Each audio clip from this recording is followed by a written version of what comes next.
Welkom bij het verhaal over de Molukse inwoners van Woerden. Een bijzonder verhaal. Een verhaal dat we u graag vertellen. De Molukken is een eilandengroep van meer dan 1000 eilanden in het oosten van de Indonesische archipel. Ze staan sinds lang bekend als de Specerijen-eilanden. Zo groeide de kruidnagelboom oorspronkelijk alleen op 5 kleine vulkanische eilandjes van de Noord-Molukken en de muskaatboom oorspronkelijk alleen op de 9 Banda-eilanden. Hier ging het allemaal om. De specerijen die niet meer weg te denken zijn in keukens over de hele wereld, ook in de onze. In 1522 veroveren de Portugezen de Molukse eilanden en ontdekten het belang van de specerijen. De Nederlanders verjagen de Portugezen en nemen de macht van het gewilde eilandenrijk over. De bevolking wordt gedwongen om onder ongunstige voorwaarden alleen specerijen te kweken voor de VOC.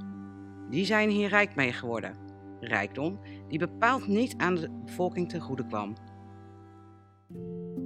Het was een lange reis en in Nederland was het koud. Er kwamen meer dan 12.500 mensen naar Nederland, omdat de vaders in het Koninklijk Nederlands-Indisch leger dienst hadden gedaan en het in Indonesië in 1951 niet veilig voor ze was. Een deel van de Molukse gezinnen kwam in Woerden aan.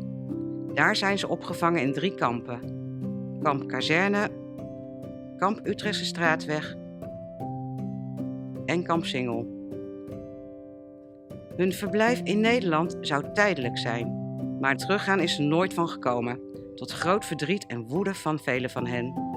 Veel zijn in Woerden blijven wonen, nu alweer 70 jaar. De Molukse gemeenschap is een deel geworden van Woerden. Toch is hun geschiedenis nog bij weinigen bekend. Dag opa en oma, superleuk om dit spel met jullie te spelen, zodat we ook wat meer te weten komen over jullie geschiedenis en over jullie herinneringen. Opa Fik, wilt u laten zien waar de Molukken ligt? Ja hoor. Hier liggen de Molukken. Toen ze naar Nederland werden gebracht, gingen ze zo met de boot via het Suezkanaal, Middellandse Zee, meestal naar Rotterdam. En de reis duurde ongeveer 4 weken. Merks voor jou. Welke specerij komt van de Molukken? Ja, die weet ik, dat is kruidnagel. Dat is goed.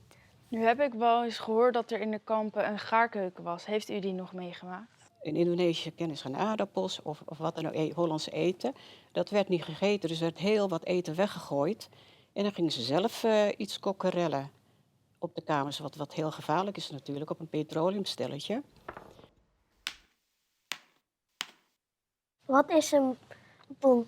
Tegenover een oudere broer zeg je boem.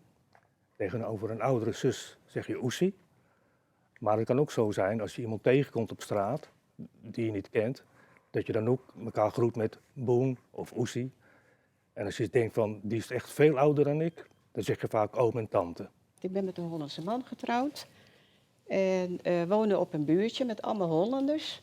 Maar onze dochter zei ook oom en tante tegen de buren en dat is altijd zo gebleven, tot nu eigenlijk.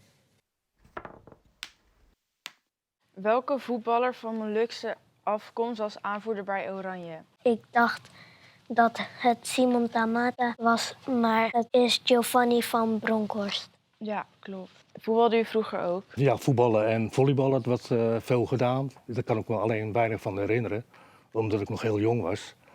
Wat ik wel weet, is dat toen de kampen werden opgegeven, dat er speciale Molukse voetbalteams werden opgericht, die heel veel toernooien in het hele land hebben gespeeld.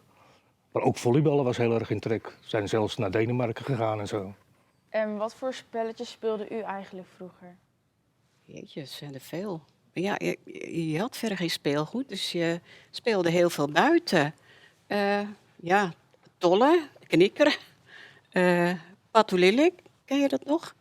Met een stok, zo'n lange stok en een kleine stok op een baksteen. En dan moet je met de grote stok, die kleine stok, zo ver mogelijk wegslaan. Je had vroeger helemaal geen geld Nee. om dingen te kopen in een winkel. Je maakte gewoon van alles maakte je iets. En je speelde met iedereen buiten en er was altijd wel iets te doen. Ja, er was altijd iemand om te spelen. Mijn broers die vliegen er ook heel veel en dan wordt die vliegers werden zelf gemaakt, zeg maar, gefabriceerd. En in de touw haalden ze door gemalen glas, dat het hard werd.